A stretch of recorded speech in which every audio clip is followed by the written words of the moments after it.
হযরত বাইজিদ বুস্তামি ছোট্ট বাচ্চা ছেলে, গভীর রাত্রে মা অসুস্থ, পানির পিপাসায় জেগে উঠেছেন। বাবারে পিপাসায় শেষ হয়ে গেলাম, পানি দাও। ছেলে ঘরের ভিতরে পানি না পেয়ে বাইরে দৌড়াদৌড়ি করলেন। অনেক দূর থেকে পানি নিয়ে এসে দেখেন মা ঘুমায় গেছেন। পানি নিয়ে দাঁড়ানো পৌষ মাস, মাঘ মাসের শীতের রাত, ফজরের সময় মায়ের ঘুম ভেঙে গেল। তাকিয়ে দেখেন বাইজিদ দাঁড়ানো, হাতে পানি থরথর করে কাঁপছে। জিজ্ঞাসা করে, বাইজিদ তুমি দাঁড়ানো কেন? ছোট্ট বাচ্চা বলে, মা পানি চেয়েছিলে তুমি গভীর রাত্রে, পানি ঘরে ছিল না, অনেক দূর থেকে আনতে হয়েছে। মা বলছে, ঘুমাও নাই কেন গ্লাস থুইয়া? বাচ্চা বলে, ঘুমাই নাই। তুমি যদি আবার পানি চাও, সময় মতো যদি দিতে না পারি, মা তোমার কষ্ট হবে। এই জন্য ফজর পর্যন্ত আমি দাঁড়ায় আছি, কখন তুমি পানি চাও। মা হাতের থেকে পানি নিয়ে পান করলেন। বাইজিদকে বিছানার উপরে আরাম করে কম্বল দিয়া ঘুম পড়াইয়া দিলেন। হযরত বাইজিদের মা উযু করে ফজরের নামাজ পড়ে সিজদায় চলে গেলেন। চিৎকার মেরে কেঁদে বলেন, আমার রব, আমার আল্লাহ, আমি আমার বাইজিদের মা, আমি মা হয়ে বাইজিদের জন্য দোয়া করি। বাইজিদ আমার জন্য আজকে যা করেছে, আমি মা, আমার কলিজা ঠান্ডা হয়ে গেছে। আয় আল্লাহ, আমি বাইজিদের জন্য দোয়া করি, তুমি তাকে সুলতানুল আরিফিন বানাইয়া দিও। মঞ্জুর হয়ে গেল আল্লাহ পাকের কাছে দোয়া। আমার ভাইরা, আল্লাহ পাক বলছেন, খবরদার আমার ইবাদতের পরে মা বাপ, আল্লাহর ইবাদতের পরে কারা? মা বাপ। মা বাপকে সম্মান করো, শ্রদ্ধা করো, মোহাব্বত করো, কিসমত খুলে যাবে, কিসমত খুলে যাবে। মা বাপকে সম্মান করো। হযরত আবু হুরায়রা রাদিয়াল্লাহু তাআলা আনহু রাসূলের সামনে এসে কাঁদতেছেন। হুজুর বলছেন, আবু হুরায়রা কাঁদো কেন? কাঁদো কেন? রাতের বেলা কাঁদো কেন? হযরত আবু হুরায়রা বলছেন, হুজুর আমাকে মা মেরেছেন। হুজুর বলছেন, মা মারলো কেন? কোনো অপরাধ করেছো? কোনো গোস্তাখি করেছো? আবু হুরায়রা বলছেন, না হুজুর, কোনো গোস্তাখি করি নাই, তবে মারলো কেন? হযরত আবু হুরায়রা বলছেন, হুজুর আমি আপনার দরবার থেকে ফিরতে রাত হয়ে গিয়েছিল। মা জিজ্ঞেস করলেন, আবু হুরায়রা এত রাত্রে কোথায় ছিলি? বললাম, আমি ছিলাম যে কদম চুমতে পারলে দুনিয়া ধন্য হয়, সেই দরবারে নববীর কদম মোবারক থেকে আসতে আমার দেরি হয়েছে। আমার মা মুশরিকা, আপনার নাম শুনে তার গায়ে আগুন জ্বলে উঠলো, আমাকে ধরে মারা আরম্ভ করলো। বলল, হয় আমার বাড়ি ছাড়বি, আর না হয় মুহাম্মদ সাল্লাল্লাহু আলাইহি ওয়াসাল্লামের দরবার ছাড়বি। আমি বললাম, আমার মা, তুমি বুড়ি মানুষ, তোমার গায়ে যত শক্তি আছে সমস্ত শক্তি দিয়ে আমারে পিটাও, আমারে মারো। মারতে মারতে আমাকে বাড়ি থেকে তুমি বের করে দাও। তোমার বাড়ি শুদ্ধ, তামাম দুনিয়া ছেড়ে দিতে পারি, আল্লাহর নবীর কদম মোবারক ছেড়ে দিতে পারি না। তোমার মা তোমাকে মেরেছে, তুমি আমার কাছে নালিশ করছো? আমার তো এখানে ইন্টারফেয়ার করার কিছুই নেই। সুবহানাল্লাহ, সুবহানাল্লাহ। মা তোমাকে মেরেছে, এখানে আমার করার কিচ্ছু নাই। বিশ্বনবী বলছেন, এত বড় পাওয়ারফুল নবী, লেজিসলেটিভ পাওয়ার, সারে আল্লাহ তাকে বানিয়েছেন শরীয়ত প্রণেতা। কোরআন শরীফ, কোরআন শরীফই শুধু হালাল ও হারামের, হালাল এবং হারামের, বৈধ এবং অবৈধের সীমা রাখা শুধু কোরআনই ঠিক করে। রাসূলের জন্য আল্লাহ ছেড়ে দিয়েছেন। আল্লাহ রাসূলও হারাম, হালাল এবং হারামের বৈধতা অবৈধতার সীমারেখা নির্ধারণ করেছেন। এত বড় ক্ষমতা তার, এত বড় পাওয়ারফুল বিশ্বনবী, তিনি বলছেন মা মেরেছে, আমার করার কিছু নাই। চিন্তা করেন কত বড় কথা, এ কথার লোড কত। হযরত আবু হুরায়রা বলেন, ইয়া রাসূলুল্লাহ, মা মাকে মেরেছেন, আমি আল্লাহর নবীর কাছে মায়ের বিরুদ্ধে নালিশ করতে আসি নাই। বললেন, কেন এসেছো? হযরত আবু হুরায়রা বলেন, হুজুর এসেছি একটা কারণে, আমি জানি আল্লাহ নবী যদি আল্লাহর দরবারে হাত উঠায়া কোনো জিনিস বলে, আল্লাহ রাব্বুল আলামিন সঙ্গে সঙ্গে মঞ্জুর করে নেন। হুজুর আমি এসেছি, মেহেরবানি করে দোয়া করুন আমার মাকে যেন আল্লাহ হেদায়েত নসিব করে দেন। আল্লাহ নবী হাত উঁচু করে বললেন, আল্লাহুম্মা হিদি উম্মা আবি হুরায়রা, আয় আল্লাহ আমি আমি দোয়া করি আবু হুরায়রার মাকে তুমি হেদায়েত নসিব করে দাও। রাসূলুল্লাহ দোয়া করছেন আর আবু হুরায়রা সমানে দৌড়াচ্ছেন, তিনি দৌড়াচ্ছেন, পিছন থেকে কয়েকজনে আবু হুরায়রার জামা টেনে ধরেছে, দৌড়ো। তাদের জানা আবু হুরায়রা খুব ভদ্রলোক মানুষ, কোনো ঝড় ঝামেলার মধ্যে থাকে না, রাগ শাক করে না, চিৎকার মারে না, দৌড় মারে না, এত ভদ্র শরীর, দৌড়ায় কেন? না জানি কোনো বিপদ বুঝি ঘটে গেছে। পিছন থেকে জামা টেনে ধরে বলে দৌড়াও কেন? হযরত আবু হুরায়রা জামা সাহাবীর হাত থেকে ছিনায় নিয়ে বলেন, জামা ছেড়ে দাও, আমাকে দৌড়াতে দাও, আমি দৌড়াইয়া বাড়ি যে দেখতে চাই। আমি দৌড়াই আগে আমার বাড়ি পৌঁছতে পারলাম না, আমি যাওয়ার আগে আমার আল্লাহর নবীর দোয়া আমার বাড়ি পৌঁছে গেছে, আমি এইটা দেখতে চাই। হযরত আবু হুরায়রা বাড়িতে গিয়ে দরজা নক করলেন, ভেতর থেকে আওয়াজ এলো, কে? হযরত আবু হুরায়রা বলেন, মা আমি তোমার আবু হুরায়রা ফিরে এসেছি। মা বলছেন, বাবা অপেক্ষা করো, দরজা খুলতেছি। হযরত আবু হুরায়রা বলেন, মায়ের গলার আওয়াজের ভিতরে শিরকিয়াতের কর্কশতা পেলাম না, মায়ের গলার আওয়াজের ভিতরে তাওহীদের গন্ধ পেলাম। আমার মনে হলো নবীজির নিক্ষিপ্ত তীর তার নিশানায় পৌঁছে গেছে। কিছুক্ষণ পর মা আমার বেরিয়ে এলেন, মাথা থেকে চুলের থেকে বুড়ি মানুষ, সাদা চুলের ভিতর থেকে পানি পড়তেছে। মা বলল, বাবারে তোমারে মারার পর আমি বড় অনুতপ্ত হয়েছি, অনুশোচনা করেছি, আমি গোসল করেছি, মনে মনে ভাবলাম আমার ছেলে তো কোনো খারাপ জায়গায় যায় নাই, কেন তারে মারলাম? আমি বড় লজ্জায় পড়েছি তোমারে মেরে। ও আমার আবু হুরায়রা, আমি গোসল করেছি, পবিত্র হয়ে গেছি, জলদি করে আমাকে নিয়ে চলো বিশ্ব নবী জনাবে মুহাম্মদুর রাসূলুল্লাহর দরবারে। হযরত আবু হুরায়রার মা ঘোষণা করলেন, আশহাদু আল্লা ইলাহা ইল্লাল্লাহু ওয়াহদাহু লা শারীকা লাহু ওয়া আশহাদু আন্না মুহাম্মাদান আবদুহু ওয়া রাসূলুহু। আমার ভাইরা, মা বাপ সবচেয়ে সম্মানের জিনিস। আল্লাহর ইবাদতের পরই মা বাপের খেদমত করতে হবে। আল্লাহ পাক বলছেন, বান্দারে দেখ, মায়ের পেট থেকে আনলাম, মায়ের বুকের মধ্যে মহব্বত পয়দা করলাম, এত মহব্বত দিলাম তোর উপরে, যে কোনো বিদেশে যান, যেখানে যান, বাড়িতে ফিরলে পরে সকলে ছেলে মেয়ে ভাই বোন সবাই দেখবে সুটকেসে আমার জন্য আনছে কি, সবাই চিন্তা করবে আমার জন্য কি এনেছে। একমাত্র মা সন্তানের মুখের দিকে তাকাবে, কখন খাইছে সে। সুবহানাল্লাহ, সুবহানাল্লাহ, আমার বাসার মুখখানা শুকনা, তুই বুঝি আজকে কিছু খাইস নাই। বিদেশে যেসব সন্তান থাকে, মা কাটা কবুতরের মতো ছটফট করে। আমার ছোটবেলার কথা আমি দেখেছি, সরসিলা মাদ্রাসায় পড়তাম, আব্বা টাকা দিতেন মাদ্রাসায় যাওয়ার সময়, আবার মা আবার মুরগির ডিম বিক্রি করা, বিভিন্ন জিনিস বিক্রি করা বা বাজার করা পয়সা, উদ্বৃত্ত কিছু পয়সা আব্বার অজান্তে আমার হাতের মুঠার মধ্যে দিয়ে দিতেন। যখন মাদ্রাসার দিকে রওনা হয়েছি, পর্দার আড়াল থেকে দরজা থেকে দেখতাম, যতক্ষণ তাকায় দেখতেছি চোখ থেকে পানি দর দর করে পড়তেছে। সুবহানাল্লাহ, মা কি জিনিস! আল্লাহ আল্লাহ আল্লাহ। বিদেশে যদি কারো সন্তান মারা যায়, সবার জানা লাগে। কবি বলতেছেন, বিদেশে বিরাজ্যে যার পুত্র মারা যায়, পশু পক্ষী না জানিতে আগে জানে মা। মায়ের কলিজার তারে টান লেগে যায়, মা বুঝতে পারে আমার সন্তানটা নাই। আহারে মা! আমার বন্ধুগণ, মা যার বেঁচে আছে বেয়াদবি করেছেন, পাও ধরে মাপ নিয়ে নেবেন, পাও ধরে মাপ নিয়ে নেবেন। মা তো পাও ধরে দেখবেন মাফ করে দিবে। সুবহানাল্লাহ, সুবহানাল্লাহ, কত দরদ তার বুকের মধ্যে। আর মা বাপকে সম্মান করবে। যাক, এই বিষয়ের উপরে আমি আর যেতে চাই না, শুধু আমি আপনাদের বললাম, এই বিশাল জনতাকে বললাম, সবচাইতে বড় পীর আপনার জন্য আপনার মা বাপ।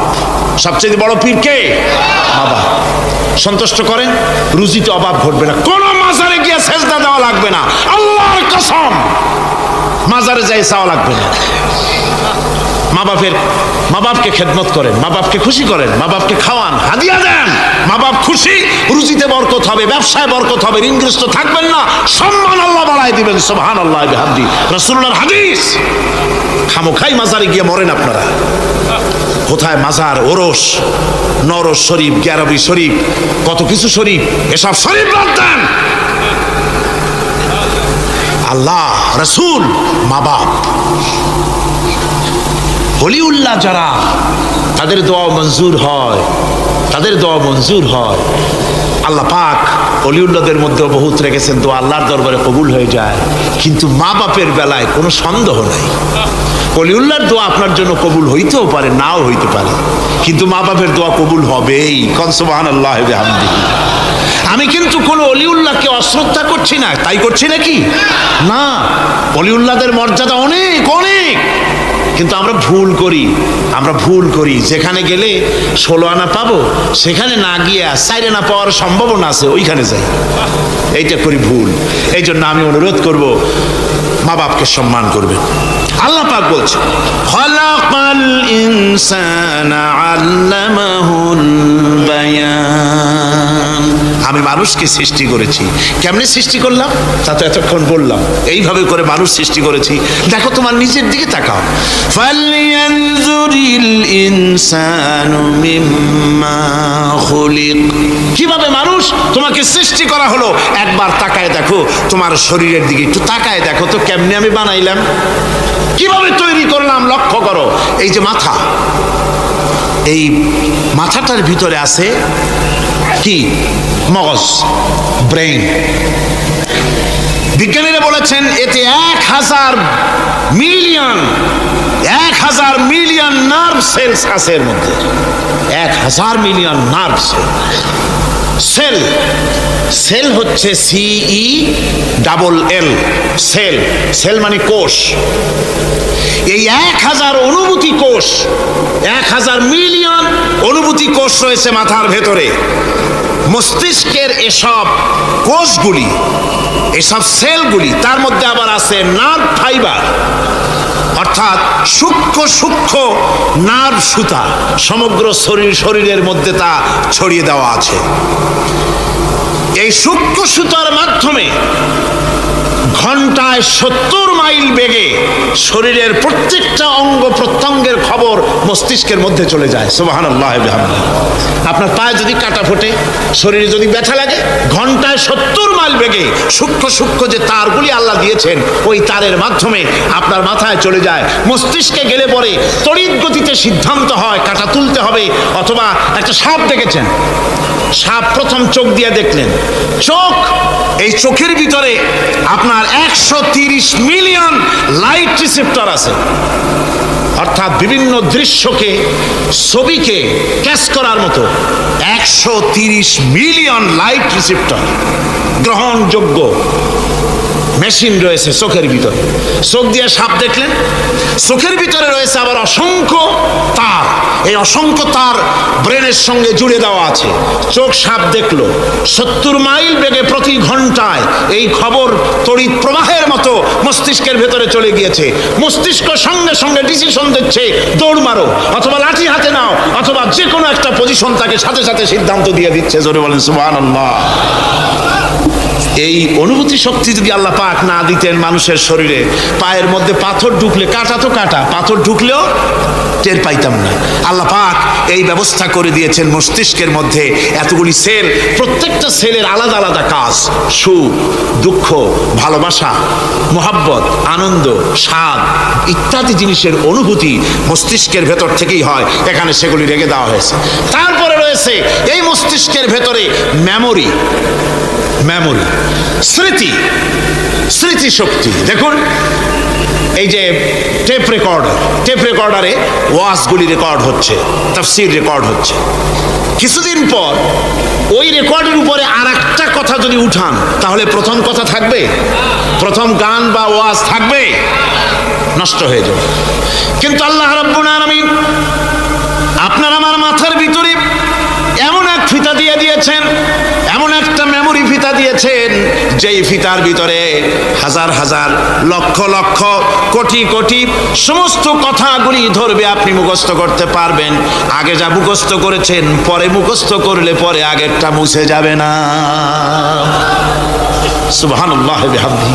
কি সুন্দর করে মস্তিষ্কের ভেতরে এই মেমোরি শক্তিকে আল্লাহ পাক তৈরি করে দিয়েছেন। চিন্তা করলে মাথা নত হয়ে যাবে আল্লাহর দরবারে। আল্লাহ পাক বলছেন এই জিনিস আমি তোমার মাথার মধ্যে রেখেছি। দেখুন মানুষ কত কথা বলে, কত বই পড়ে, মানুষের মাথায় যত কথা আছে সব কথা যদি লিপিবদ্ধ হয় ভলিউম ভলিউম হয়ে যাবে, যা একটা লাইব্রেরিতে ধরা সম্ভব নয়। অর্থাৎ আপনার মাথাটা হচ্ছে একটা বিশ্বকোষ, আপনার মাথাটা হচ্ছে একটা বিরাট বিশ্বজোড়া লাইব্রেরি। জোরে কোন সুবহানাল্লাহ। আপনার মাথায় যা আছে তা আপনার কোনো বিল্ডিং এর মধ্যে ধরবে না, কোনো গ্রামে কোনো দেশের মধ্যে তা ধরবে না, এত জিনিস আপনার মাথার মধ্যে আছে, ঠিক কিনা? এরপরে আল্লাহ পাক একটা চোখ আমাদের দিলেন। আল্লাহ রাব্বুল আলামিন বলেন আলাম নাজআল লাহু আইনাইনি ওয়া লিসানান ওয়া শাফাতাইন ওয়া হাদাইনাহুন নাজদাইন। আমি কি তোমাদেরকে দুটি চক্ষু আর জিহ্বা, আর তোমাদেরকে আমি কি তোমাদের দুটি চক্ষু দুটি ঠোঁট আর জিহ্বা কি আমি তোমাদের দেই নাই, যা দিয়া তোমরা দেখতে পাও, যা দিয়া তোমরা অনুভূতি, মাথার ভিতরে অনুভূতি জাগে। এই যে দুটো চোখ দিলাম, সুবহানাল্লাহ সুবহানাল্লাহ বলে। দুটি চোখ আছে বলে এই সুন্দর পৃথিবী দেখতে পাই। চোখ দুটি না থাকলে পৃথিবী অন্ধকার, মা দেখতে পাবো না, কোরআন দেখতে পাবো না, পৃথিবী দেখতে পাবো না, বাপ দেখতে পাবো না, সন্তান দেখতে পাবো না, দুনিয়াটা মিথ্যা হয়ে যাবে, ঠিক কিনা? ছোট্ট চোখ, 1 থেকে 1.5 ইঞ্চির ভিতরে এত সুন্দর দুটি ক্যামেরা, যে ক্যামেরা দিয়া দুনিয়ার সব কিছুকে ক্যাচ করা যায়, সব ক্যাচ করা যায়। বলুন তো এমন একটা বাক্স আপনারা কেউ বানায় দিতে পারবে যে বাক্সের ভিতরে হাতি, ঘোড়া, বাঘ, ভল্লুক, ময়না, টিয়া, পাহাড়, পর্বত, নদ, নদী, কীট, পতঙ্গ, তরু, লতা, গাছপালা গোষ্ঠী শুদ্ধা ধরবে, আরো খানিকটা জায়গা বাকি থাকবে, এরকম একটা বাক্স কেউ বানায় দিতে পারবে? পারবে না। এমন একটা বাক্স পৃথিবীর কোনো মিস্ত্রি বানাতে পারবে না। কিন্তু আল্লাহ রাব্বুল আলামিন আপনার আমার কপালের নিচে 1 থেকে 1.5 ইঞ্চির ভিতরে এমন 2টা ফিল্ম বক্স তৈরি করে দিয়েছেন, যা দিয়া তাকাবেন আপনি কোটি কোটি মানুষ দেখবেন, পাহাড় দেখবেন, সমুদ্র দেখবেন, সূর্য দেখবেন, চন্দ্র দেখবেন। এত কিছু দেখার পরেও চোখের ভিতরে আরো খানিকটা জায়গা ফাঁকা থেকে যায়। কি বিরাট নিয়ামত এই চোখ আল্লাহ পাক আমাদেরকে দান করেছেন। এই চোখকে হেফাজতের জন্য আবার চোখের উপরে সানসেট তুলে দেওয়া আছে। সানসেট ভুরু, আল্লাহ ভুরু লাগায় দিয়েছেন, নিচে একটু হাড় জায়গায় দিয়েছেন, উপরে সানসেট, ভেতরে চোখ, যাতে করে বল এসে লাগলে পরে চোখটা গলে না যায়, আছাড় খেলে পরে চোখটা গলে না যায়, চোখটাকে সেফ সাইডে রেখে দিয়েছেন আল্লাহ পাক সুবহানাহু ওয়া তাআলা। আল্লাহ পাকের কাছে শুকরিয়া তো আদায় করলাম না, আদায় করি। আসুন পড়ি আমরা সবাই আলহামদুলিল্লাহি রাব্বিল আলামিন। আল্লাহ পাক বলেন আলাম নাজআল লাহু আইনাইনি ওয়া লিসানান ওয়া শাফাতাইন। জিহ্বা দিলাম আমি তোমাকে, এই জিহ্বার ভিতরে 3000 আস্বাদন স্তর আছে। বিজ্ঞানীরা বলেছেন একটা জিহ্বার মধ্যে 3000 আস্বাদন স্তর আছে। প্রত্যেকটা স্তরের সাথে মস্তিষ্কের সাথে তার লাগানো আছে। জিহ্বায় সব জিনিসের টেস্ট নেবেন আর তার অনুভূতি, তার স্বাদটা ওখানে টের পাবে মস্তিষ্কের ভেতরে। এই জিহ্বা আল্লাহ পাক দান করে দিলেন মুখের মধ্যে। সুবহানাল্লাহ বিহামদিহি। সব রকমের স্বাদ পান না একরকম? জিলাপির স্বাদ একরকম, রসগোল্লার স্বাদ আর এক রকম, ছানার স্বাদ আর এক রকম, বেলের স্বাদ একরকম, তালের স্বাদ আর এক রকম, মুরগির স্বাদ একরকম, খাসির স্বাদ আর এক রকম, লোট্টা ফিশের স্বাদ একরকম, শুটকির স্বাদ আর এক রকম, কোরাল মাছের স্বাদ আর এক রকম, শাকের স্বাদ আর এক রকম। হাজার হাজার খাদ্য দ্রব্যের স্বাদ এক জিহ্বা দিয়ে আল্লাহ রাব্বুল আলামিন নেওয়ার তৌফিক দিলেন। খালাকাল ইনসান, কি সুন্দর করে মানুষ বানালাম। দেখিস না, শুকরিয়া আদায় করিস না, এগুলি দেখবি আর শুকরিয়া আদায় করবি কি সুন্দর করে আমি আল্লাহ তোমাকে সৃষ্টি করেছি। শুধু তাই নয়, আল্লাহ পাক বলেন ইয়া আইয়ুহা আইয়ুহাল ইনসানু মা গাররাকা বিরাব্বিকাল কারীম। ও মানুষ, কোন জিনিস তোমাকে ধোঁকায় ফেলে দিল? তোমার মহান প্রভুর ইবাদত থেকে, গোলামি থেকে কোন জিনিস তোমারে ধোঁকায় ফেলে দিল? কেন ধোঁকায় পড়ে গেলে? কোন খোদা? আল্লাযী খালাকাকা ফাসাওয়াকা ফাআদালাক ফি আইয়ি সূরাতিন মা শাআ রাক্কাবাক। ওই আল্লাহ যিনি তোমাকে সুগঠিত করেছেন, তোমাকে সুন্দর করেছেন, সুস্থ করেছেন, সম্পৃক্ত করেছেন, সংযোজিত করেছেন। রাক্কাবা ইউরাক্কিবু তারকিবান, একটার সাথে আরেকটার জোড়া পদ্ধতি কি সুন্দর করে বানালাম। সুবহানাল্লাহি বিহামদিহি। আমার ভাইরা লক্ষ্য করুন, আপনার পা থেকে শুরু করে মাথা পর্যন্ত প্রত্যেকেই তার নিজের হাতের 8 বিঘত। বিঘত বোঝেন? বিগতের কি কয়েছে এরকম? এক বিঘত হতে না, 1 বিঘত। 1 বিঘত এইটাকে কি বলে? 1 বিঘত। প্রত্যেক ব্যক্তি তার পা থেকে শুরু করে, পায়ের তালু থেকে শুরু করে মাথা পর্যন্ত কয় বিঘত? 8 বিঘত। মাইপে দেখেন বাড়ি যায়। আর দুনিয়ার সব করলেন কিন্তু নিজের শরীরটা দেখেন না, শরীরটা দেখেন না। পা থেকে নিয়ে হাঁটু পর্যন্ত 2 বিঘত, হাঁটু থেকে কোমর পর্যন্ত 2 বিঘত, কোমর থেকে বুক পর্যন্ত, হাট পর্যন্ত 2 বিঘত, হাট থেকে মাথার তালু পর্যন্ত 2 বিঘত। মোট কয় বিঘত হলো? 8 বিঘত। আবার মানুষ যদি পাখির মতো দুটো দানা এভাবে বিস্তার করে দেয়, তো ডান হাতের আঙ্গুল থেকে নিয়ে বাম হাতের আঙ্গুল পর্যন্ত এর দৈর্ঘ্য আসবে 8 বিঘত। তার মানে লম্বাও 8 বিঘত, চওড়াও। এর কোনো ব্যতিক্রম পৃথিবীর কোনো মানুষের হবে না। বাড়ি যেয়ে মাপে দেখেন। অবশ্য নিজেরটা, অপরেরটা মাপলে তারতম্য হবে। এভাবে করে আল্লাহ সুবহানাহু ওয়া তাআলা সুন্দর করে সাজিয়ে তৈরি করে দিলেন। এরপরে মানুষের ফিঙ্গারপ্রিন্ট, আঙ্গুলের ছাপ। মানুষ আজকে সই দেয়, তারপরে কয় যে না ওই সই আমি দেইনি। সাক্ষী দেয় আদালতের কাঠগড়ায় দাঁড়িয়ে। আচ্ছা ভাই, এত লোকের একসাথে পেশাব চাপছে। আমি বলছিলাম যে প্রকৃতির নিতান্ত ন্যাচারাল কল হলে উঠবেন, এটা কিন্তু ঠিক না। আপনার বোঝা উচিত কমন সেন্সের কমন বাদ দিয়া। শুধু সেন্সও যদি থাকে তো চিন্তা করা উচিত লক্ষ মানুষকে ঠেলা এমন বেয়াদবি, নিতান্ত জবরদস্ত পায়খানা না আসলে কেউ কষ্ট দিবেন না মানুষকে, কষ্ট দিবেন না। পেশাব এবং পায়খানার জবরদস্ত ঠেলা না আসলে মানুষকে আল্লাহর রাস্তায় কষ্ট দিবেন না। লক্ষ লক্ষ মানুষের সঙ্গে বেয়াদবি করবেন না। আমার ভাইরা, বলতেছিলাম ফিঙ্গারপ্রিন্ট। আজকে সাক্ষ্য দিয়া বলে আমি ওই সাক্ষী দেই নাই। সাক্ষী দিয়ে কোর্টে সাক্ষী দেয়, তারপরের দিন আবার যখন কোর্টে হাজির হয় কয় যে ও কথা মিথ্যা, আমি ওটা বলি নাই। এরপরে সই করে, পরের দিন কয় যে ওই সই আমার না, মিথ্যা সই। আল্লাহ রাব্বুল আলামিনের অ্যাডমিনিস্ট্রেশন দেখুন। রাব্বুল আলামিন এমন সুন্দর ফিঙ্গারপ্রিন্টের ব্যবস্থা করলেন, আঙ্গুল দিয়া যদি কাগজের উপরে বুড়ো আঙ্গুলের ছাপ লাগায় দেন, কিয়ামত পর্যন্ত আপনি আপনার 14 গোষ্ঠী এসেও এটাকে অস্বীকার করতে পারবে না। পৃথিবীর কোন মানুষের ফিঙ্গারপ্রিন্টের সাথে আরেকজনের আঙ্গুলের ছাপ মিলবে না। সুবহানাল্লাহ, জোরে কোন সুবহানাল্লাহ। আল্লাহ কয় কি সুন্দর বানাইলাম দেখছো, একটু তাকায় দেখো জোড়া পদ্ধতি কেমনে জোড়াগুলি দিলাম। আঙ্গুলের মাথা থেকে বাহু পর্যন্ত 8খানা জোড়া। কয়খান জোড়া? মোট পুরো শরীরে 360টা জোড়া। কয়টা জোড়া? 360টি জোড়া পুরো শরীরের মধ্যে। আর আঙ্গুল থেকে শুরু করে বাহু পর্যন্ত 8খানা জোড়া আছে।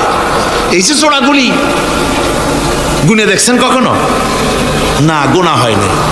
এ দিয়ে হাতাহাতি, মারামারি, ঘুষাঘুষি এই তো করি। গুনে দেখার সময় কই? আল্লাহর নবী বলেছেন, আল্লাহ রাব্বুল আলামিনের সৃষ্টি নৈপুণ্যতার উপরে কেউ যদি 1 ঘন্টা চিন্তা করে, আল্লাহ রাব্বুল আলামিন তার আমলনামায় 60 বছরের নফল ইবাদতের সওয়াব লিখে দেন।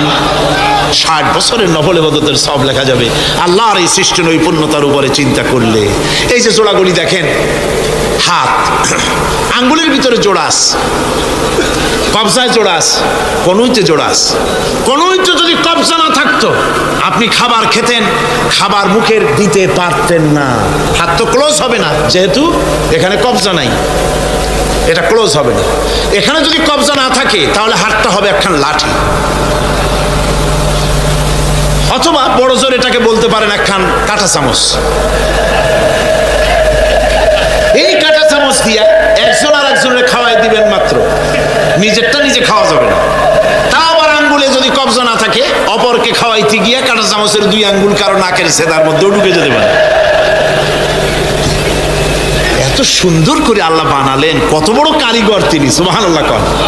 কত বড় কারিগর আল্লাহ রাব্বুল আলামিন। তাই বলেন, ইয়া আইয়ুহাল ইনসানু মা গাররাকা বিরাব্বিকাল কারীম।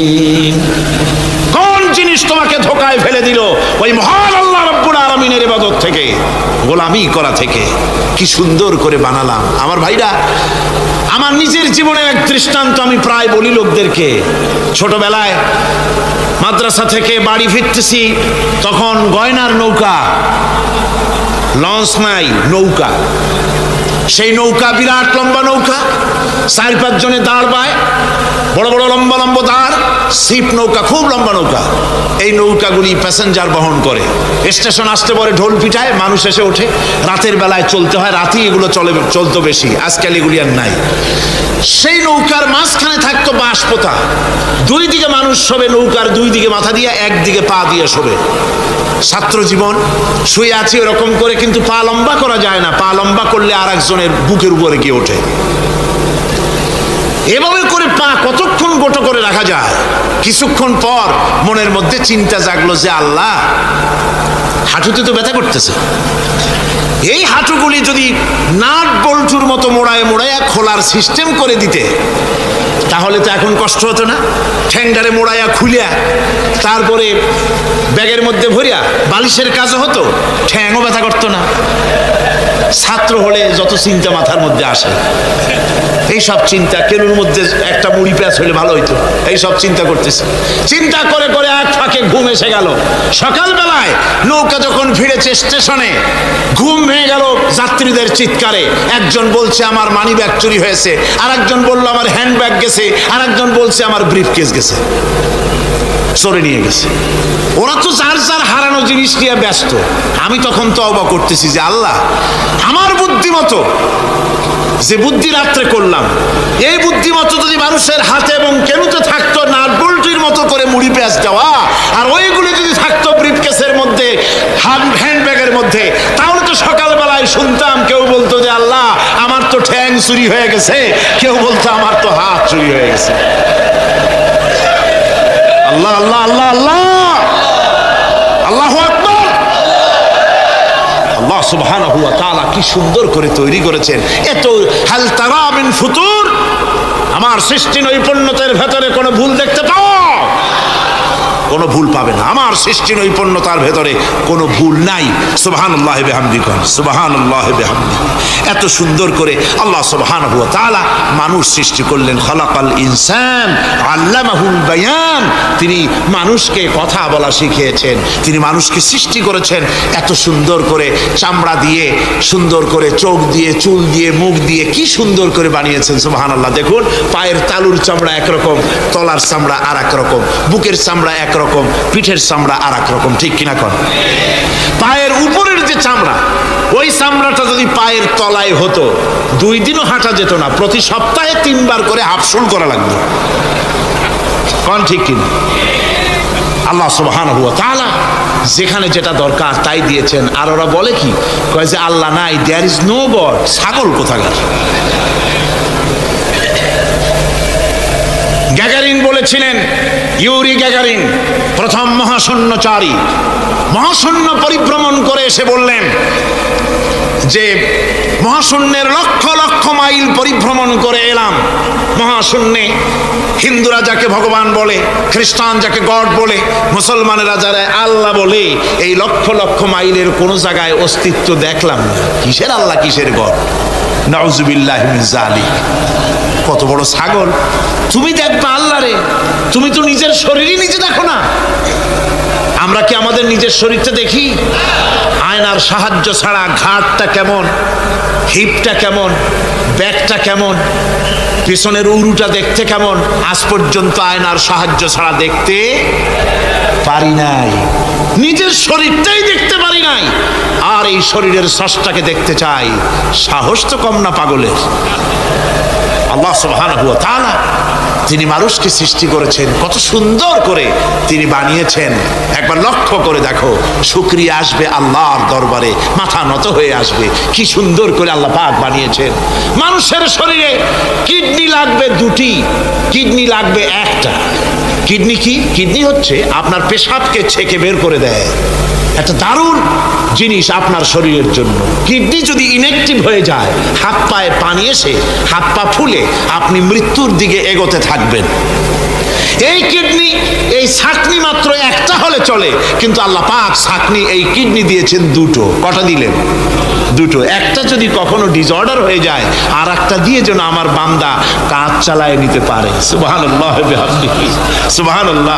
চোখ তো একটা হলেও হয়, কিন্তু আল্লাহ চোখ দিলেন দুটো। কটা দিয়েছেন? দুটো চোখ দিয়েছেন, দুটো কান দিয়েছেন। আমি অবাক হয়ে গিয়েছি যখন আমার ছেলের চিকিৎসা চলতেছিল সিঙ্গাপুর মাউন্ট এলিজাবেথ হসপিটালে। 7টা অপারেশন হয়েছে। আমার ছেলে কারিবুল মত, একেবারে মৃত্যুর দুয়ারে চলে গিয়েছিল। 7টি অপারেশন, 40 ব্যাগ রক্ত লেগেছে। 2.5 ফিট তার ইন্টেস্টাইন কেটে ফেলেছে, 2.5 ফিট খাদ্যনালী কেটে ফেলে দিয়েছে। আমি ডাক্তারকে জিজ্ঞেস করলাম, সার্জনকে, 2.5 ফিট তার খাদ্যনালী তুমি কেটে ফেললে, তা আমার এই ছেলে খেয়ে হজম করবে কি করে? তার খাওয়াটাও প্রবলেম হবে না? ডাক্তার আমাকে যা বলল, শোনা মাত্র আমার চোখে পানি এসে গেল। ডাক্তার বলল, তুমি জানো না, আমি তো মাত্র 2.5 ফিট কেটেছি। তোমার স্রষ্টা, এই পৃথিবীর স্রষ্টা মানুষ যিনি সৃষ্টি করেছেন, প্রত্যেক মানুষের পেটের ভিতরে এই খাদ্যনালীকে রব্বুল আলামিন 22 ফিট লম্বা করেছেন। 22 ফিট লম্বা আছে এটা। আমি তো মাত্র 2.5 ফিট কেটেছি। কোন প্রয়োজনে যদি কাটতে কাটতে আরো কাটা হয়, 10 ফিটও কাটা হয়, কষ্ট হবে না। সুবহানাল্লাহ বিহামদিহি। তার শ্বাস নেওয়ার জন্য, প্রশ্বাস নেওয়ার জন্য কি ব্যবস্থা আল্লাহ পাক করেছেন। হার্ট, মানুষের হার্ট বিট হচ্ছে, এটাকে হার্টবিট যেটা হয়, সংকোচন সম্প্রসারণ। এই যে মানুষ, ডাক্তাররা বলে রুগী হার্ট অ্যাটাক করেছে, হার্ট অ্যাটাক করেছে। হার্ট যে হার্ট অ্যাটাক করলো, অ্যাটাকটা কি? অ্যাটাকটা হচ্ছে সংকোচন সম্প্রসারণ, সংকোচন সম্প্রসারণ, এরকম হচ্ছে। ফট করে এটা অ্যাটাক করলো, আর যদি ছেড়ে না দেয় এটাই অ্যাটাক করা, এটাই তার জীবনটা শেষ হয়ে যাওয়া। ডাক্তাররা বলেছেন যে মানুষের শরীরের সব কিছু চিন্তা করে, গবেষণা করে বহুত কিছু বুঝেছি, কিন্তু হার্টটা এরকম পাঞ্চিং কেন করে, এই জিনিস আজও পর্যন্ত আমাদের মাথায় ঢোকে নাই। সুবহানাল্লাহ। আল্লাহ পাক কি সুন্দর করে এই পাঞ্চিং এর মাধ্যমে, হার্ট যেভাবে করতেছে, এই পাঞ্চিং এর মাধ্যমে সমস্ত শরীরের রক্তগুলি পা থেকে শুরু করে মাথা পর্যন্ত সব ছড়িয়ে দেওয়া হচ্ছে। এভাবে এভাবে ছড়িয়ে দেওয়া হচ্ছে যাতে করে মানুষ জীবিত থাকে, শরীরের রক্ত গরম থাকে, হিম শীতল হয়ে মানুষ যেন মারা না যায়। এই জন্য আল্লাহ সুবহানাহু ওয়া তাআলা এত সুন্দর ব্যবস্থা করেছেন। এক সময় আঘাত পেয়ে অনেকগুলি রক্ত যদি পড়ে যায়, মানুষ রক্ত শূন্যতায় মরবে না, আবার খানিকটা রক্ত রিজার্ভও থাকে। আল্লাহ পাক রিজার্ভ করে রাখেন। স্পঞ্জের ভিতরে পানি থাকলে উপর থেকে টের পাওয়া যায়, ওরকম খানিকটা রক্ত আল্লাহ শরীরের ভিতরে রিজার্ভ করে গেছেন। এই জন্য বড় বড় ডাক্তাররা, বড় বড় ডাক্তার, বড় বড় বিজ্ঞানী কখনোই নাস্তিক হয় না। এই সব দৃশ্য দেখে তারা মনে করে নিশ্চয়ই একজন কেউ আছেন যিনি এগুলি তৈরি করেছেন, এগুলি এমনে এমনে হয় নাই। যিনি তৈরি করেছেন তিনি কে? তিনি হচ্ছেন আল্লাহ সুবহানাহু ওয়া তাআলা। তিনি এগুলি সৃষ্টি করেছেন, তিনি এগুলি তৈরি করেছেন। ওই আল্লাহ পাকের কাছেই আমাদের সকলকেই ফিরে যেতে হবে। আল্লাহ রাব্বুল আলামিন তিনি বলছেন আমি মানুষ সৃষ্টি করেছি, খালাকাল ইনসানা আল্লামাহুল বায়ান, মানুষ সৃষ্টি করেছি। শুধু মানুষকে সৃষ্টি করি নাই, আমি আবার তার জোড়াও তৈরি করে দিয়েছি। মানুষ একা একা না, পৃথিবীতে সব জোড়ায় জোড়ায় তৈরি করেছি। উদ্ভিদের মধ্যে জোড়া তৈরি করেছি, প্রাণী জগতের মধ্যে জোড়া তৈরি করেছি। এই দুনিয়ার ভিতরে যা কিছু আছে, উদ্ভিদ হোক আর মানুষ হোক, প্রাণী জগৎ হোক, সবগুলিকে আমি আল্লাহ জোড়া বানাইছি। জোড়ায় জোড়ায় নর এবং নারী সবগুলির মধ্যে করে দিয়েছি, যাতে করে তোমরা তাদের কাছে শান্তি পাও। আর তোমাদের মধ্যে ভালোবাসা সৃষ্টি করেছি, মহব্বত সৃষ্টি করে দিয়েছি। আর পরিণত বয়সে এই মহব্বতকে আমি আল্লাহ করুণার সহৃদয়তায় পরিণত করে দেই। তোমার থেকে তোমার জোড়া নারী সৃষ্টি করেছি, স্ত্রী। সেই স্ত্রীর কাছে তুমি তোমার স্বস্তি শান্তি ফিরে পাবে। আর যখন বৃদ্ধ হয়ে যাবে, তখন এই ভালোবাসাটা আমি করুণা আর মহব্বতের মধ্যে পয়দা করে দেই। এর দ্বারা এই ভালোবাসা এবং মহব্বতের মাধ্যমে সন্তান সন্ততি পৃথিবীতে আসে, নাতি আসে, পৌত্র আসে, পৌত্রী আসে। এভাবে করে আত্মীয় স্বজন পরিবেষ্টিত অবস্থায় দুনিয়ায় মানব বংশ আমি এভাবে করে বৃদ্ধি করি। আর এরপরে মানব সৃষ্টি করে মানুষকে এক পরিবেশ সৃষ্টি করে দিয়ে তাকে কথা বলারও আমি ভাষা শিখিয়েছি। আল্লামাহুল বায়ান, মানুষকে আমি কি শিক্ষা দিয়েছি? কথা বলতে আমি শিক্ষা দিয়েছি। কথা বলার কারণেই মানুষ মানুষ, আর কথা বলতে পারে না বলে মানুষের সাথে পশুর সাথে এই বিরাট পার্থক্য। পশু কথা বলতে পারে না, মানুষ কথা বলতে পারে। কথা বলা হচ্ছে মানুষের একটা বিশেষ বৈশিষ্ট্য। আরে বায়ান শব্দের অর্থ শুধু কথা নয়, বায়ান শব্দের অর্থ হচ্ছে চেতনা, বুদ্ধি, অনুভূতি, প্রজ্ঞা, মেধা, চিন্তা, বিবেচনা, ইচ্ছা শক্তি, প্রতিরোধ শক্তি, এ সবগুলি বায়ানের ভিতরে সীমাবদ্ধ। যে আমি বায়ান শিক্ষা দিয়েছি, তার মানে এতগুলি জিনিস আমি তোমার মধ্যে আমি সৃষ্টি করে দিয়েছি মানুষের মধ্যে। এরপরে এ বায়ান একটি শিক্ষা। শিক্ষা বলতে বোঝায়, এই শিক্ষাটা আল্লাহ সবাইকে দিয়েছেন। মাছ সাঁতার কাটতে পারবে, পাখি আকাশে উঠতে পারবে। পাখিকে আল্লাহ ওড়ার ক্ষমতা দিয়েছেন। মুরগির বাচ্চা ডিমের থেকে বের করে পানির মধ্যে ছেড়ে দিবেন, ও সাঁতার কাটতে পারবে না। আপনি আমারে কোন মুরগির ডিমের ভিতরে মুরগির বাচ্চা, হাঁসের ডিমের ভিতরে হাঁসের বাচ্চা, সে কি করে বোঝে ডিমের কোন অংশ পাতলা? সেই অংশটা সে অপারেশন শুরু করে দেয়। সে কিন্তু সব জায়গায় ঠোকায় না। ওই ডিমের পর্দার ভিতরে একটা অংশ আছে পাতলা, সামান্য পাতলা, সেই পাতলা অংশ সে ঠুক করে একটুখানি অপারেশন করে, পর্দাটা ফেটে যায়, সেখান থেকে সে বেরিয়ে আসে। কে শিখালো যে এই জায়গায় ঠুক করে আওয়াজ কর, বেরোতে পারবি? কে শিখালো? আল্লাহ শিক্ষা দিয়েছেন। এটা বায়ানের অন্তর্গত। মানুষকে দিয়েছেন বায়ান, ওকে দিয়েছেন শিক্ষা। হাঁসের বাচ্চা পানির ভিতরে ছেড়ে দিলে ওকে সাঁতার কাটতে হবে, কে শিখালো? আল্লাহ পাক। বাতাসে পাখিরা উড়ে বেড়ায় ডানা মেলে। আওয়ালাম ইয়ারাউ ইলা তায়রি সাফাতিন ওয়া ইয়াকবিদনা মা ইউমসিকুহুন্না ইল্লার রহমান। দেখে নাকি তারা পাখিটি কেমন? মেলি দুটি লঘু ডানা, উড়িয়া বেড়ায় শূন্যের পরে নাহি তার কোনো মানা। আবার সে ডানা গুটাইয়া চলে কিন্তু পড়ে না তবু, বলকে বা তারে শূন্যে রাখিছে ভিন্ন সে এক প্রভু। প্লেনের মতো, এরোপ্লেনের মতো দেখছেন না পাখিগুলি এরকম এরকম করে ওড়ে। আবার কখনো উঠতে গিয়ে আর ডানা দোলায় না, দুটো ডানা শরীরের সাথে মিশাইয়া একেবারে রকেটের মতো উড়ে চলে যায়, কিন্তু পড়ে যায় না। কে তাকে শূন্যের উপরে রেখেছে? জোরে কন, কে রেখেছে? এই ট্রেনিং আল্লাহ পাক তাকে দিয়েছেন। আল্লাহ পাক তাকে এই শিক্ষা দিয়েছেন।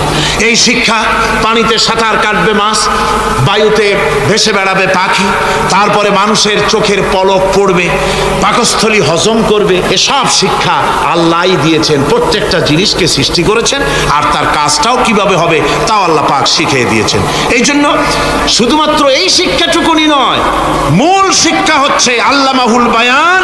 এর আসল অর্থ হলো মানুষের জ্ঞানের পূর্ণতার জন্য আল্লাহ পাক বায়ান দিয়েছেন। সে বায়ান হচ্ছে কোরআনে কারীম। সে বায়ান কি? কোরআন। এই কোরআন হচ্ছে মানুষের জ্ঞানের পূর্ণতা। কোরআন দিয়েই মানুষের জ্ঞান পরিপূর্ণ হয়। ওমা উতীতুম মিনাল ইলমি ইল্লা কালিলা, তোমাদেরকে খুব সামান্যতম জ্ঞান দেওয়া হয়েছে। আসল জ্ঞানের মালিক কে? আল্লাহ সুবহানাহু ওয়া তাআলা। আল্লাহ রাব্বুল আলামিন বলেন আশ-শামসু ওয়াল কমারু বিহুসবানি ওয়ান নাজমু ওয়াশ-শাজারু ইয়াসজুদান। সূর্য এবং চন্দ্র একটা বিরাট একটা হিসাবের অনুসরণে বাধ্য। সূর্য আর চন্দ্র একটা হিসাবের অনুসরণে বাধ্য, এর ব্যতিক্রম হওয়ার কোনো উপায় নাই। সূর্য এবং চন্দ্র তার আপন আপন কক্ষপথে ঘুরবে, ইচ্ছে মাফিক সূর্য চন্দ্র ঘুরতে পারবে না। রাত 12টার সময় সূর্য এসে বলতে পারবে না বেটারা ছড় আমি এখন উদিত হব, পারবে? পারবে না। দিনের দুপুরের সময় রাত এসে মাথা চাড়া দিয়ে জাগাতে পারবে না, দিন সরে যা আমি এখন সবটাকে রাত বানায় দেব, পারবে না।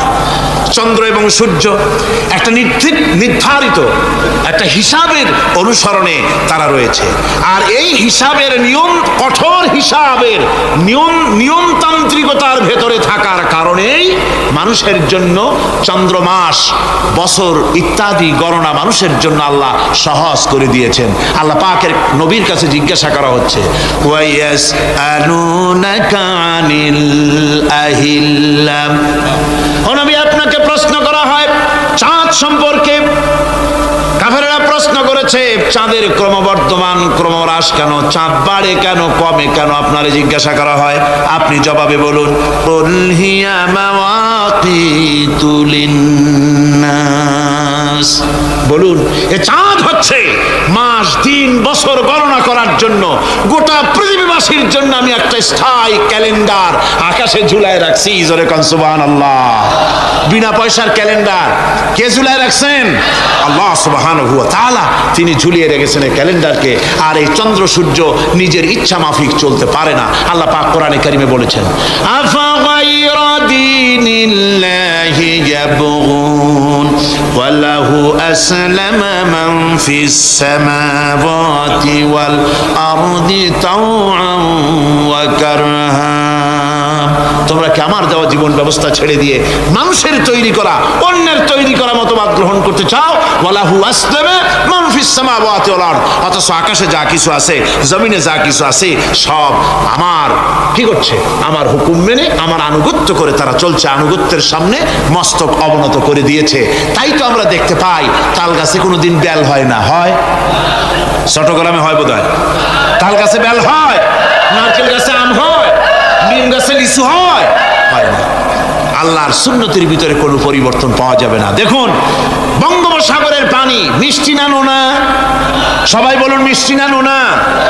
বঙ্গোপসাগরের নোনা পানি জোয়ারের টানে এই বঙ্গোপসাগরের নোনা পানিগুলি পদ্মা, মেঘনা, যমুনার ভিতরে প্রবেশ করে মিষ্টি পানির ভিতরে, আবার ভাটির টানে পদ্মা, মেঘনা, যমুনার পানিগুলি, মিষ্টি পানিগুলি নোনা পানির মধ্যে গিয়া ঢোকে।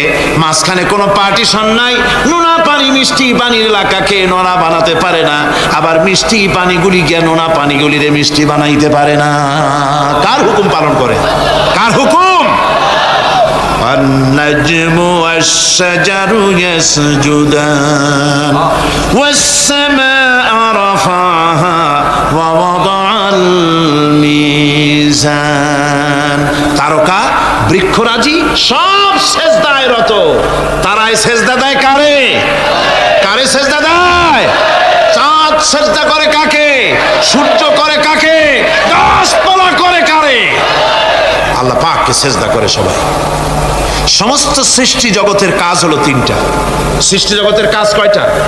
তিনটি কাজ। একটা কাজ হচ্ছে সৃষ্টি জগৎ মহান আল্লাহর উদ্দেশ্যে সিজদা করবে, তার হামদ করবে, তার তাসবিহ করবে। তিনটা কাজ, সিজদা করবে, হামদ করবে, তাসবিহ করবে। এই তিনটা কাজ হচ্ছে সৃষ্টি জগতের। গোটা পৃথিবীর সব কিছু আল্লাহ পাককে সিজদা করছে। কোরআনে কারিমে রব্বুল আলামিন বলেন ওয়ালিল্লাহি ইয়াসজুদু মান ফিস সামাওয়াতি ওয়াল আরদি তাওআন ওয়া কারহা ওয়া যিলালুহুম বিল গুদুবি ওয়াল আসাল।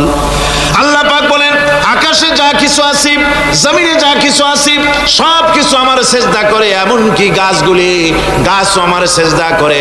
গাছগুলি সকাল বেলায় গাছের ছায়া সকাল বেলায়, আর বিকাল বেলায় নিজের ছায়া লম্বা করে দিয়ে আমার সামনে সেজদায় পতিত হয়ে যায়।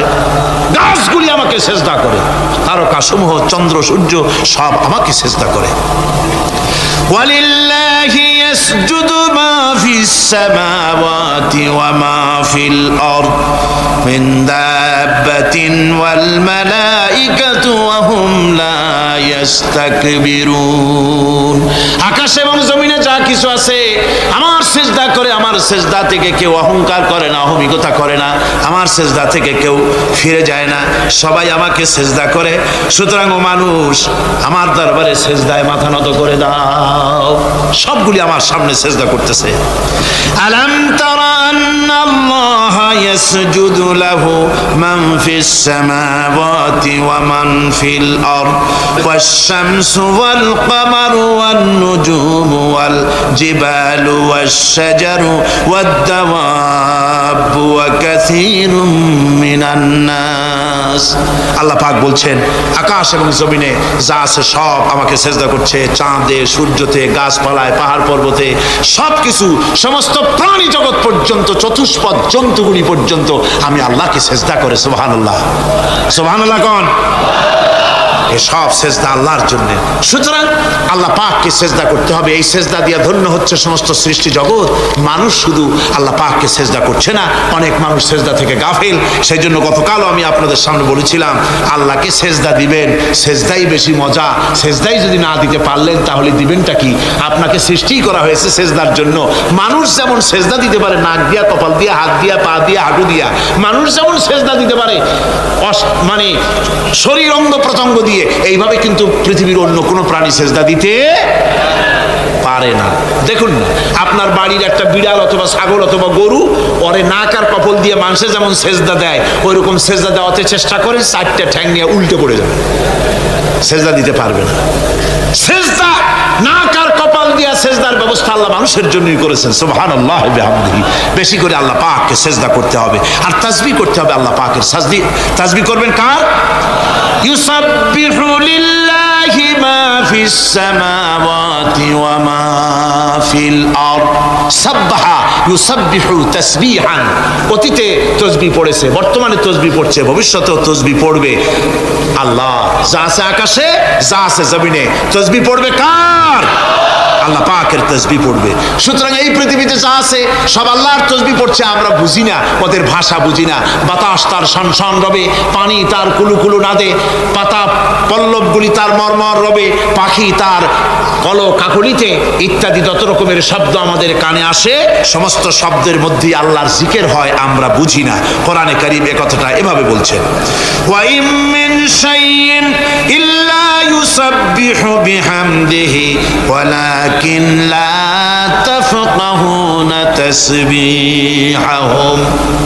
যা আছে পৃথিবীতে, আকাশে জমিনে, সব আমার তাসবিহ পড়ে, তোমরা বোঝো না।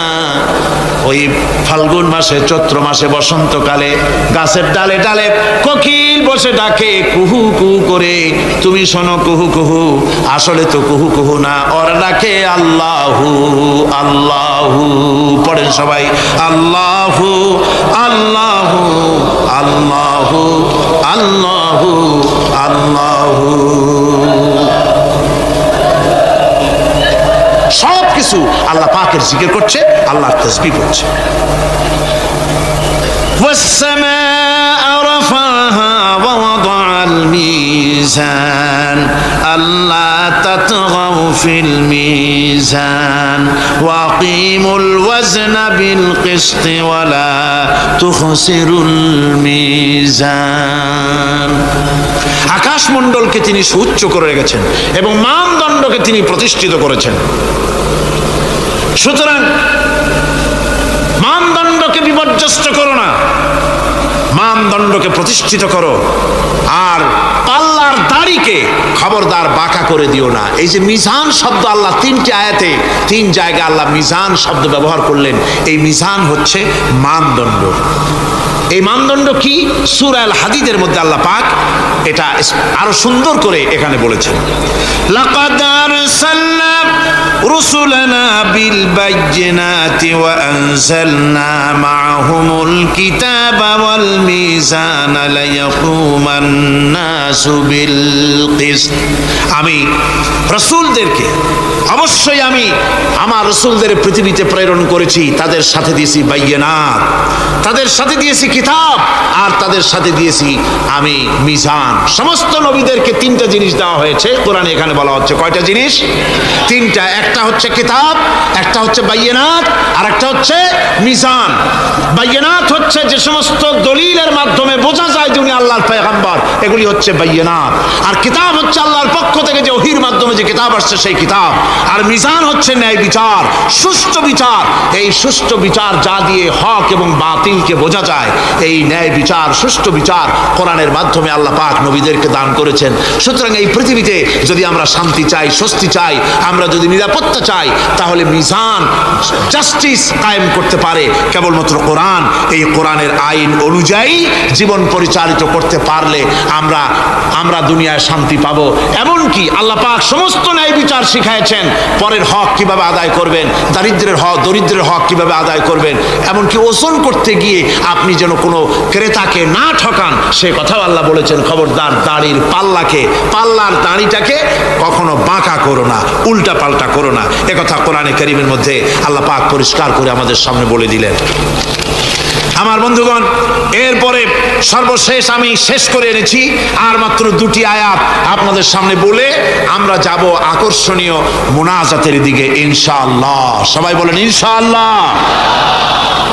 আল্লাহ রাব্বুল আলামিন এবার বলেন, ওয়াল আরদা ওয়াদাহা লিল আনাম ফিহা ফাকিহাতু ওয়ান নাখলু যাতুল আকমাম। আল্লাহ পাক বলছেন, পৃথিবীকে তিনি সমস্ত সৃষ্টির জন্য এই পৃথিবী বানিয়েছেন। আনাম শব্দের অর্থ হচ্ছে জীব, জানদার। যত জানদার আছে সমস্ত জানদারদের জন্য আল্লাহ পাক এই পৃথিবীকে বানিয়েছেন। অর্থাৎ যাদের প্রাণ আছে, প্রাণী সময়ের জন্য আল্লাহ যা সৃষ্টি করেছেন সেটা হলো এই পৃথিবী। এই পৃথিবী ছাড়া অন্য কোথাও কোনো প্রাণী বসবাসের উপযোগী করে আল্লাহ তৈরি করেন নাই।